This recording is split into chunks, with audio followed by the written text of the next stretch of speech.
Selamat datang di Pustaka Bangsa Indonesia. Pada kesempatan kali ini kita akan membahas jurnal yang berjudul Efektivitas Restoratif Justice dalam Penyelesaian Tindak Pidana Anak, karya Sari Marlina. Fenomena tindak pidana yang melibatkan anak di Indonesia masih menjadi isu serius dalam sistem hukum nasional. Anak sebagai pelaku kejahatan sering berada dalam posisi rentan akibat faktor keluarga, lingkungan sosial, dan keterbatasan pemahaman hukum.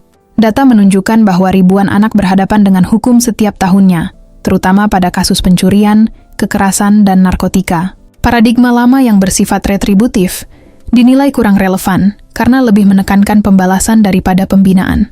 Sebagai respons terhadap kebutuhan pendekatan yang lebih humanis, Indonesia mengadopsi konsep restoratif justice yang bertujuan memulihkan hubungan antara pelaku, korban, dan masyarakat.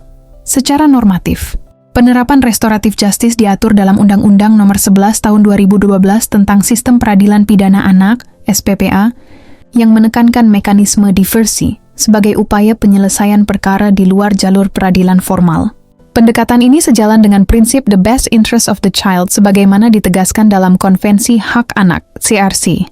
Namun, meskipun telah memiliki dasar hukum yang kuat, praktik di lapangan menunjukkan berbagai kendala.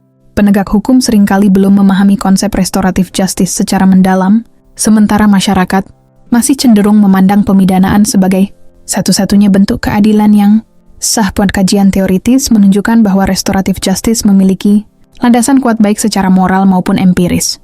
Zer, 2015, menegaskan bahwa keadilan sejati terletak pada pemulihan hubungan, bukan sekadar penghukuman, sementara Braithwaite, 2002, memperkenalkan konsep reintegrative shaming yang mendorong pelaku bertanggung jawab tanpa kehilangan martabat sosial.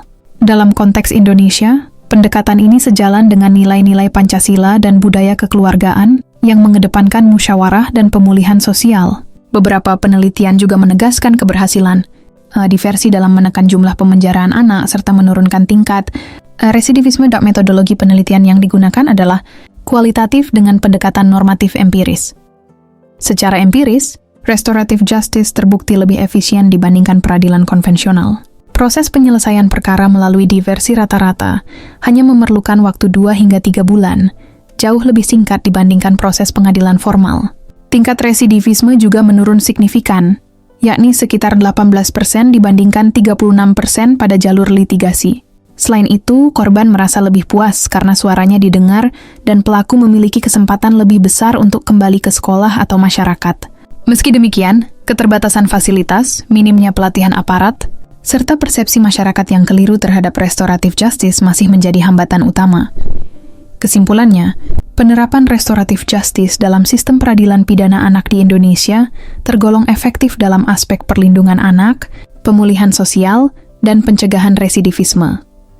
Segera kirimkan naskah terbaik Anda dan bergabunglah bersama kami di Pustaka Bangsa Indonesia. Jangan lupa share ke teman-temanmu